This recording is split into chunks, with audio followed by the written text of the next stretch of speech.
answers to your hypotheses. If you've got a technology, you got to figure out who might want it and how you package it as a solution. So in our lean canvas based programs, we often spend most of the time up there on the top row figuring out the market need. And you need to spend time on the cost and revenue and channel boxes too. And those continue, those end up once you really start your company, then avoiding failure involves those boxes I had in green a lot, that you have to understand your cost really well, both the initial cost of getting into the business and then the costs that recur that are your operational costs.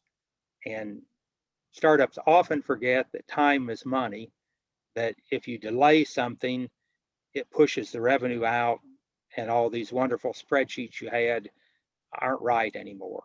So living with cost and really understanding that's a big deal. And then channels, not having tested those, just saying, oh, we're going to advertise on the internet, we're going to use banner ads in newspapers. Getting that wrong is a really good way to chew up a lot of the money you got and go broke. You have to have tested this as much as you can before you start business, and then quickly learn what's working and react. A company that I and James and others invested in used up hundreds of thousands of dollars in 6 months learning that they didn't have the right way to acquire customers. And they've survived, but painfully. And the other thing is, sometimes it's easy to get customers if you spend money, but you have to make sure that the lifetime value of that customer to you is bigger than what it costs you to acquire them. And every bit of revenue you get depends on getting the channels right, whether those are direct sales, word of mouth, social engagement through Facebook or Twitter or something. You've got to get your channels right and make sure that you get the revenue you want out of that. So again, back to the avoiding failure, the lean canvas helps, and then your management is the key thing once you're in operation. And I just got a set of sort of my rules of thumb on the management side. I've got 3 rules that I think really work. First rule is don't go broke. If you're broke, your company's over. If you squeak by, there's always a chance to change things, pivot, and come back again in a different direction. With Arkansas Systems, in our first 5 years, we probably tried 5 different things that all worked well enough to let us survive, but didn't provide us with a niche that could grow. And after that, we hit transaction management for banks, ATMs, teller systems, banking networks, and wow, we ended up doing that at hundreds of banks and in 60 countries. And that was really where we wanted to get, but not going broke in those first years let us survive to try something new another day. Second rule is whatever you do in a business, it's all about people, customers, employees, your co-founders, and you've got to learn how to communicate and coordinate in good ways. And the third rule that ties in back to the lean canvas is all the way along, whether you're doing your customer discovery or whether you're running a business, you've got to pay attention to what your data is telling you. It's not just your gut. It's our customers are really happy. Is this product really working? Do we really have sales in the pipeline? And when you get bad news, you've got to react to it and pivot and hopefully persist, because with startups, often patience and persistence is the real key to things. So on the don't go broke in the present day, there's a lot of programs that can help you get started. There are grants that are available. There are accelerators. Before the accelerators, there are all the lean canvas programs that some of them even provide a little bit of money. iFund provides some funding for services, helping you with websites or other things. But once you get going, there are practices that you need to follow or invent, ones that will work for you, that bring money in or that reduce the money going out. And if you've got more money coming in than going out, you won't go broke. Some practices on money coming in. One that was really hard for me early on was that you really have to spend 20% of your time, as a rough measure, securing funding, making sales, looking at grants, finding investors. If you don't do that, you get really busy with all the other things you're doing, and pretty soon you run out of money. It's hard if you're already working more hours than you really would like to, just doing things to figure out where that other 20% of your time is going to come from, but it's important. A couple points that have some alphabet soup in them. In the lean canvas, we talk about the minimum viable product, not what's your wonderful final perfected product, but what do you have that could solve a problem for somebody right now, the MVP. The quicker you can get a few sales of it, the better. And sometimes you sell things that are custom variants of that. They're not what you really think you want to be doing. They have some drawbacks related to selling them, like how do you continue to support them, but you may find something you can sell to some early adopters. Okay. Another thing, CRM, customer relationship management. When you're trying to do the sales, you really need a system to keep up with who should you talk to, who have you talked to, what stage are you at in talking to them, and you need to keep working that. You have to be not afraid that somebody's going to say no, or you have to be willing to hear a maybe as something that's not your priority, and go on to find some that are really really wanting what you're offering right now. Another kind of commonplace things, you do work for people, they don't always pay. They don't always pay quickly. And often that's a fear you've got. You want to call them and work them. Sometimes you're afraid that what they're going to tell you is the reason they didn't pay is they're not happy. And then if they're not happy, you've got to figure out a plan to make them happy and get paid.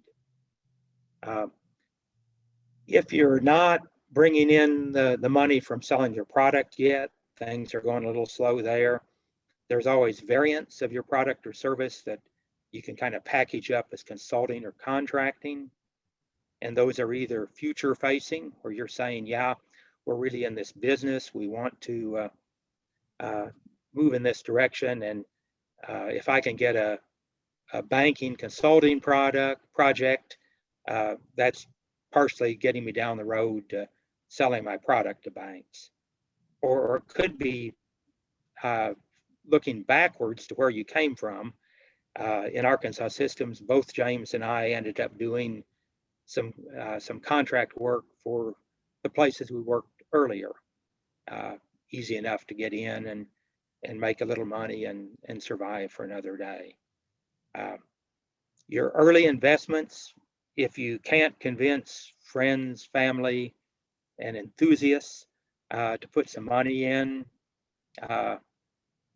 that's tough. Maybe you don't have your value proposition quite right. Maybe your baby isn't as pretty as you wished it was. Enthusiasts there's some in special fields that help you. I had a friend that was trying to do a startup in the medical field, and they told me they weren't getting investors.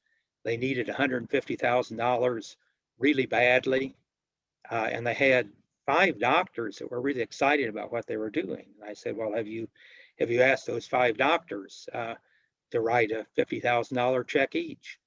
And they hadn't. And they went back, and 3 of the 5 doctors wrote those checks, and they had their $150,000.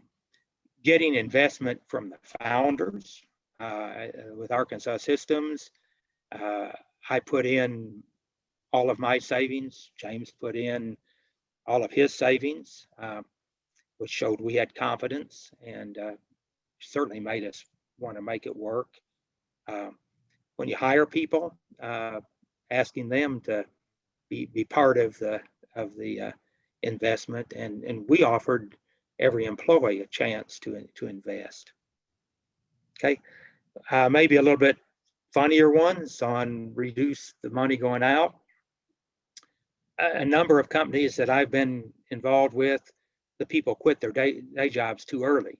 You can quit the day job too late and kind of starve a company of attention, but if you can do evenings and weekends and make your startup get a ways down the road before you give up your day job, that helps in your cash flow. I've also seen companies that failed because people came from success in a business and they thought they should get paid the same in the startup as they'd gotten paid working for an enterprise, and that usually is too heavy a load on salaries for a startup. Planning and prioritizing expenses. I've had several companies that the sad thing was they had money, but they used it for the wrong thing. In one case, they had some customers ready to sign if they did a $15,000 test. And that was either going to prove that it would work for those customers or not. And they spent money on an office and some furniture and some benefits, and never did the $15,000 test, and went out of business because they never closed those early end customers. If they had just prioritized where the money they had should go, they'd have done much better. Creative frugality is a little different than just being cheap, but being cheap is often a good thing. But creative frugality makes a benefit out of not spending much money. Like I had Systematics, I had a friend who was a data center manager, and he had bankers as customers, and they came in to talk to him, and he took them to lunch, and he took them to lunch at McDonald's, and they asked why, and he said, well, we intend to use your money really well, and I don't intend to waste it on fancy lunches. So he made the McDonald's lunches be a benefit to his bankers as well as a way of saving a little bit of money. Arkansas Systems, we had for years, we figured out that if we bought a desk unassembled, that it was cheaper. And so the first morning that somebody showed up for work, they worked with some of their new coworkers putting their desk together, which got them involved in something useful together and saved us a little bit of the money of adding a new employee. Asking for discounts and good terms on things is always a good idea. When I moved out of my living room into an office, I asked the guy that I was renting from for a 10% discount if I took it for 6 months, which he thought was so funny that he did it. And over the years, we stayed with him, and eventually he sold the building to us. But it helped getting that 10% discount, and just the general thing of collect money as soon as you can, and pay reliably, but no sooner than you need to. Okay, another thing on management. To me, as an entrepreneur, you typically wear 3 hats. Usually you're the doer, you're the first employee or in the first group of employees, and like in Arkansas Systems, that meant we were all coders, we were all customer support people, and to some extent, some of us were salespeople. So we were doers, and we were really busy day in and day out doing, but we were also the managers, and we we had to make sure things got done and that the people working for us got done what they said they wanted to do. And in the early days, uh, often we were working for each other. We were managers on some projects and doers being managed by somebody else who had the customer relationship or overall responsibility on other projects. So we were doers, we were managers, and then since we were owners, we had to take care of that too. And uh, I'll say James sort of made us do this separation, which turned out to be a wonderful insight. And one of the things that we did right that a number of other people didn't do right is that we separated those roles by having meetings focused on those different levels of things that made sure things got taken care of and saved us a lot of wasted time. We didn't have to go around saying every day, are things in good shape? Are they being done? Are our priorities right? And we avoided a lot of confusion and frustration and even arguments by separating those three hats. And for us, that meant that day to day, as doers, we worked on our projects and we communicated and coordinated as we needed to. And then weekly, we had a managers meeting, which was pretty much everybody. Later on, as we grew, it became really just the managers. But what do we need to do? What's our focus? Uh, what's our progress look like? What resources do we need in projects? Do we need to move things around a little? What's our sales funnel look like? And do we do things to uh, help out the sales effort to make sure we close? And are there some short-term cash impacts? Are we behind in doing our billing? Do we need some help doing collections? But that was more or less focused on the management of the company. And then monthly, we put on a different hat and we had a board meeting where we looked at it as if we were the C-level officers and the owners, the board representatives. Do we have an overall plan? Are we making progress on that plan? Are we growing? Are we thriving? And I think the fact that we started doing that really early was responsible for the fact that over 20 years, we grew every 6 months. We had more revenue, more retained earnings. We kept on that path because month by month, we made sure we followed that path. What you want to have is more or less a dashboard. Are your key areas? Are you green? Are they good? Are they kind of making you nervous? Are they yellow? Are they red? And you really have to do some things. And you have to look at the things that are important to you at that monthly meeting. Finances, if you don't have finances ready monthly, lots of ways you can go broke. We had to view our projects versus our plans, look at marketing and sales versus plans, look at any major problems or decisions, directional changes. And so we had those things separated and it worked well for us. And I advise people to make that separation. John, we had one question coming in from Brittany Harris. She Okay. wanted to know, how would you advise a one-person business in splitting their time between wearing those three hats? Okay, good question. I think that's especially important when you're a one-person business, and defining the different roles you have as a doer are important.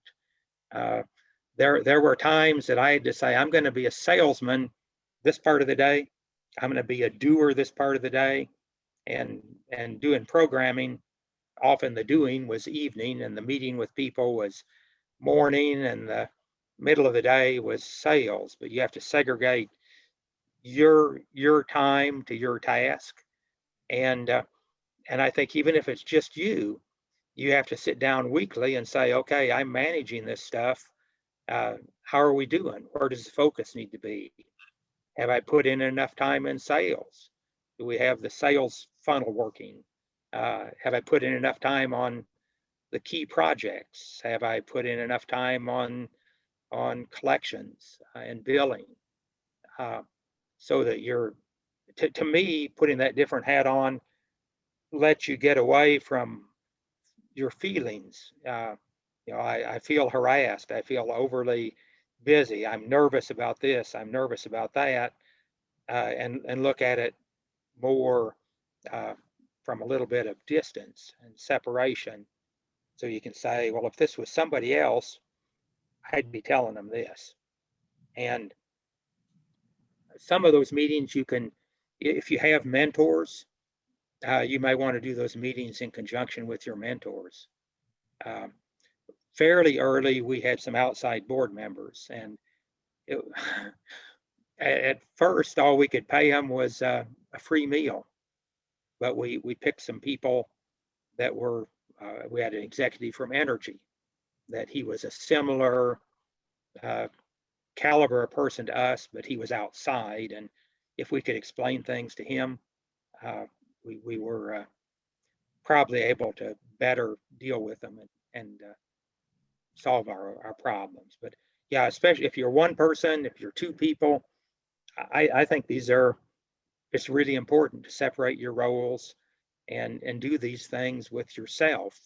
And the board meeting, especially bringing in somebody else, so you have to say, uh, these are these are things we're doing well. These are things you're not doing well. And again, you have to be honest. The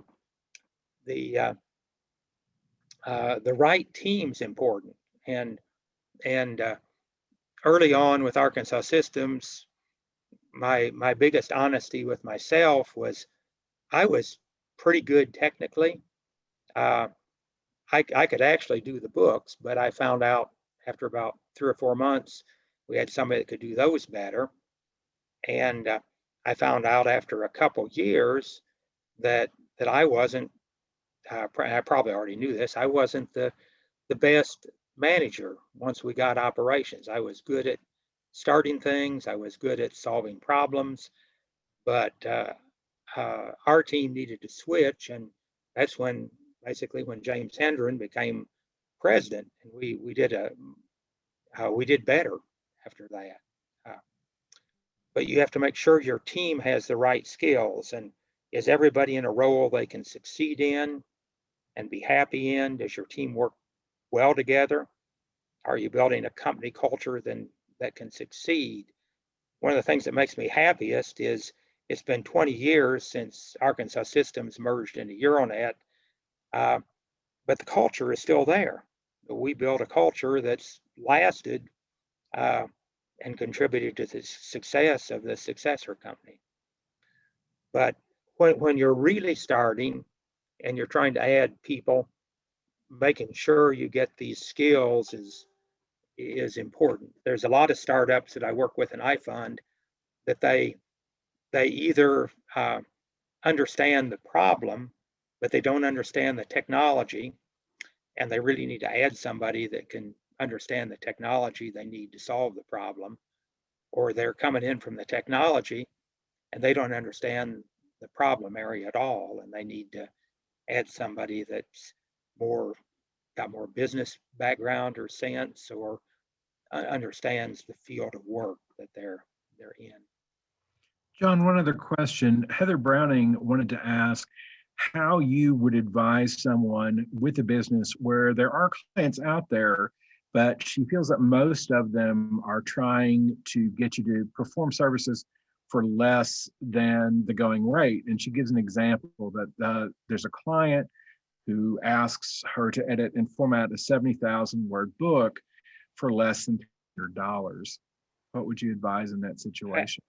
You have to know what you're worth and be able to express that. Back on the lean canvas, is there something unique about you? There's a box for that. And what's your value proposition? And if you can't explain that value proposition to a customer, it's tough. But I think a lot of startups, your real problem is figuring out what you're worth, uh, why you're worth uh, more than some of your customers will try to tell you you are, and you have to be willing to lose some customers because they're not willing to pay you what you're worth. Back my first customer, when I quit my job and started Arkansas Systems, um, I thought I was doing pretty well. I knew what our internal billing rate was within Systematics, and I asked for that, and I had figured out if I could do that one day a week, I could I could live at pretty much the level I'd lived at before. But that turned out to be about a third of what we really needed. I needed to go back and say, you need to pay us 3 times as much, um, because um, I had to pay for that 20% of my time that was marketing. I had to pay for Social Security, and a lot of other things that I hadn't thought of. And the internal rate at Systematics was an internal rate. It wasn't something they were making a profit at. But it took some nerve to go back and say, you've been paying me this much, and starting next month, I'm really not going to do anything unless I get paid more than that. Not easy, but if you can't convince people to pay you what you're worth, um, you probably don't have a business model.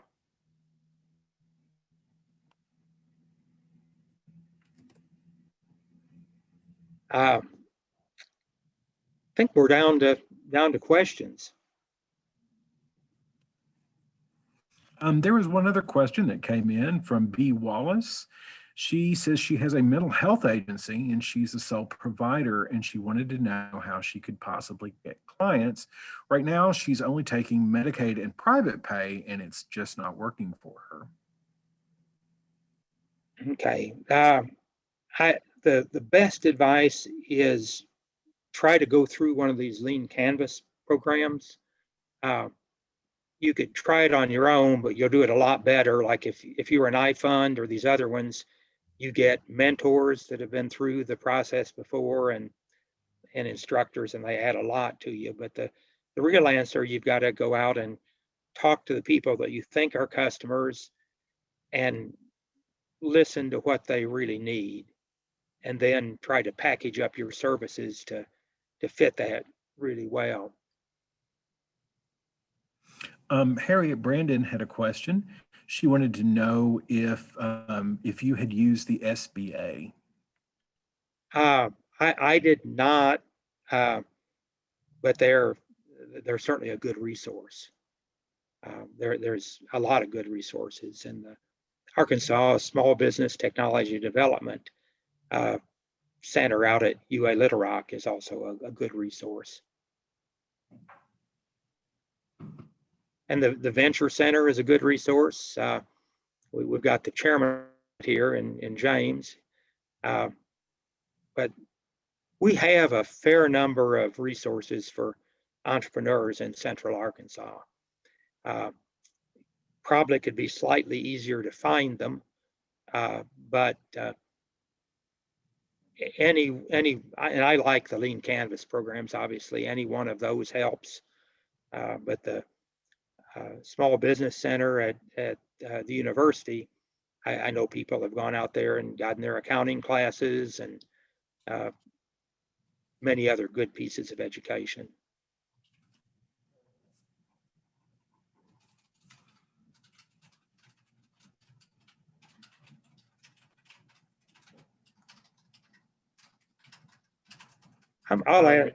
Yeah, go ahead. I have a question.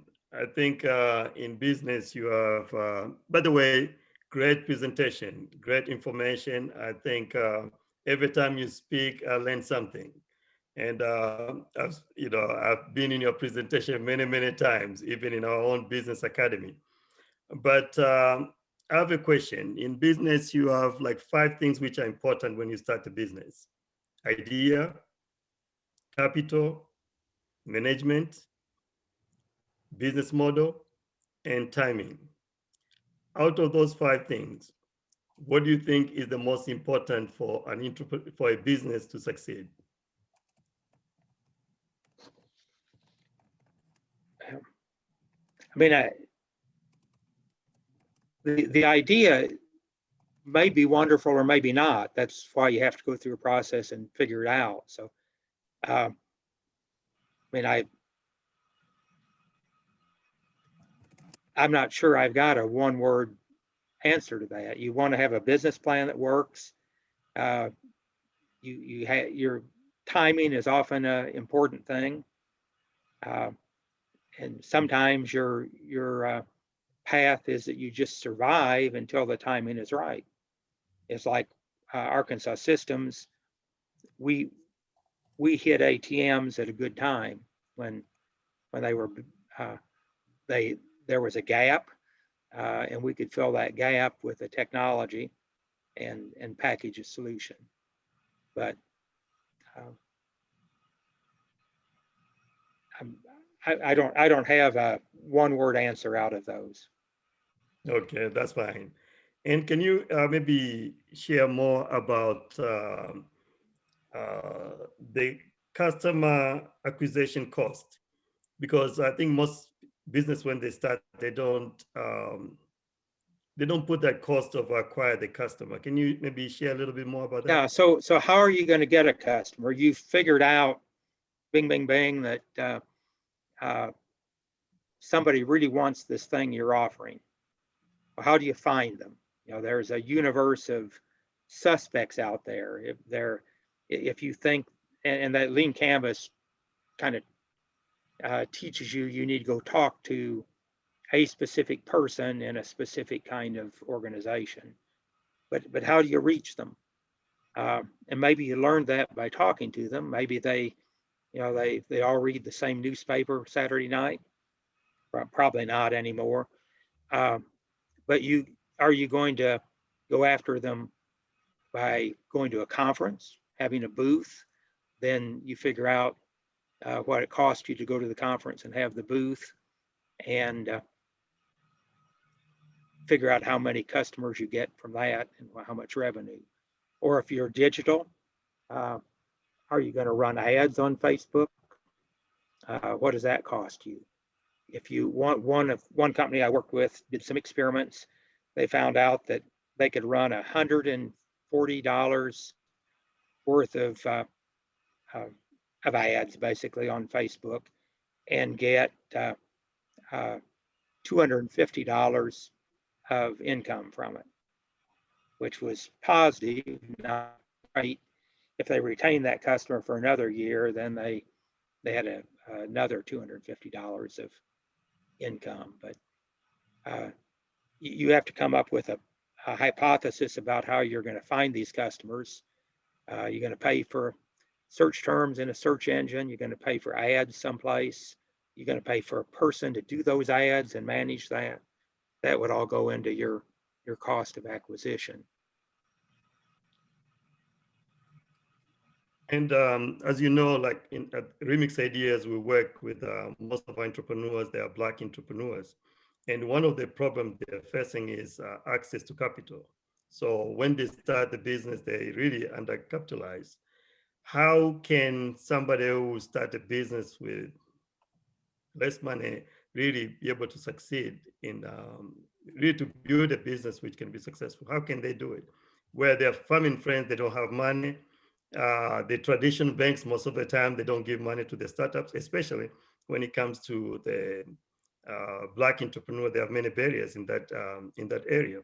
How can they start and run successful business? So you obviously and a bunch of other people are trying to work on some of those things, and there may be some specific programs, but there's a long history of bootstrap methods. When I quit my job, I had enough money to keep me going for 6 months, but I found customers, and I actually found customers before I quit my job.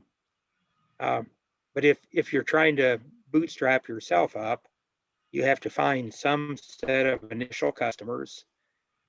Ideally, keep some other source of income going, and build from there. Be be conscious of your cost, work hard on bringing money in, and some things that won't work for, other things it will. I mean, I think you've got people that have worked up from catering more or less from their home to food trucks to restaurants. And that'd be a possible path. In programming, you could probably still find programming contracts you can do. You can go to there. I mean, there's websites like Upwork that you can go and get some business from. Not that it's easy, but again, patience and persistence, and making sure you've got something that people want to buy. That's very good. I know we have Mr. James. Do you want to add anything about, give some your advice for our entrepreneurs, especially the startups? Well, there's a lot of things that have gone on here that can be commented on. John's done a really good job of covering the bases. I think a lot of times when there's been several questions about capital here, I think a lot of times people think that raising capital is part of the goal of the business. Raising capital is only if you absolutely have to have it to keep the business alive. I tell people real often that the best source of capital, the best source of operating money is sales, not selling equity in your company.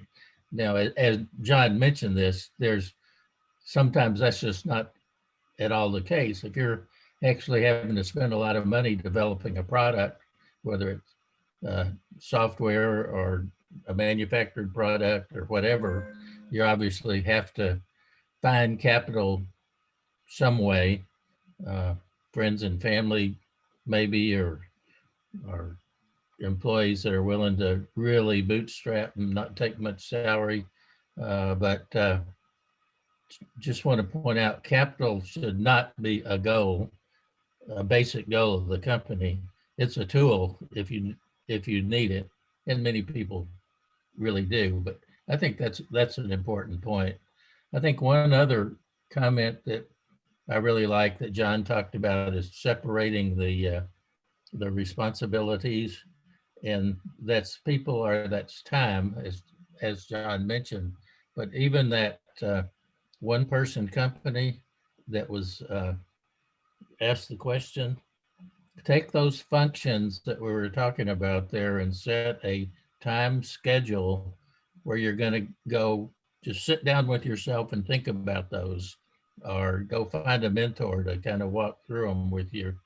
Those things, you have to look at it, and it's real easy to get caught up in the day-to-day operations and not go back and look at those things. I think that's a huge message in what John was talking about. John, you did a great job. Thank you very much. Learned lots of it from you. So yeah, thank you very much. I think those that message is well taken, to be a doer, manager, and owner. yeah, and you need as many mentors as you can get. Benito is actually one of mine. He has made some things work that I wish I understood how he did it. But there's a lot of people generous with their time in this community. Yes, thank you very much for your advice and your support. You have been very helpful. I always tell people it's very important to have a mentor, somebody who has traveled, the path which you want to travel. I think you make your journey much easier, and it will still be difficult, but you make much easier to have somebody where you can bounce ideas, you can share ideas, and they can help you really to achieve your goals. And Mr. James, I like the idea about capital is a tool. Most people, they're always trying to get the money. I need access to capital, but capital is a tool. But at the same time, it's a very important tool, and as a lifeblood, and I can say the oxygen of the business. So Anybody has any more question? This has Yes, been, I have a question. go ahead. Yes. My question is, I think Mr. Hendren. Oh, Mr. Hendren. Sorry, I said Harden. Mr. Hendren said that you should get as many mentors as you can. I totally agree with that. Now I'm working with the SBA, and I do a lot of webinars, and then I see a lot of other resources um through these webinars, and actually they're the SBA put the webinars out, and then I'll call that resource like Startup Junkie or some other resources. They'll send me back to my SBA worker. I don't understand that. Okay, I think we have, you can contact us. We are starting a very good program, mentorship program, venture startup. I know Yes, sir. Ashley just send a link. You can contact Ashley. Just contact Ashley or myself, and we'll see how we can help you. Okay, thank you very much. Okay, thank you. Anybody else? So I think we have 2 minutes, but I just want to again to say thank you very much, everybody, for attending this event. I think it was a great event and great information. Like, again, learn a lot, and I hope you have learned a lot. And thank you very much, Mr. John Champion, for taking your time and to share your experience, your ideas to this community. I think this is how really we can able to democratize entrepreneurship, we can democratize information, and we can build a more just and equitable economic system. I just want to let you know, everybody, next on February 25th, we'll have another event. It's called Black in Business, celebrating Black entrepreneurship. We want to showcase Black entrepreneurs and and really to understand what's really like to be a Black founder. I think Black entrepreneurs, they have a different path in terms of building their business. And I think this story is going to inspire people. It's going to show, yes, there's a barriers, but still people are starting business and they are thriving here in Central Arkansas, here in Arkansas. So please don't miss, put somewhere on your calendar, February 25th at the same time, and we'll send you the information. Again, thank you, everybody. Remember, let's work together to really build a more just economic system. I am from Africa, and in my native homeland, we always say, if you want to travel fast, travel alone. But if you want to travel far, travel together. Let's travel together to make sure everybody who has a dream, who has an idea, and wants to start a business, they can be able to succeed. Again, thank you very much and enjoy your day.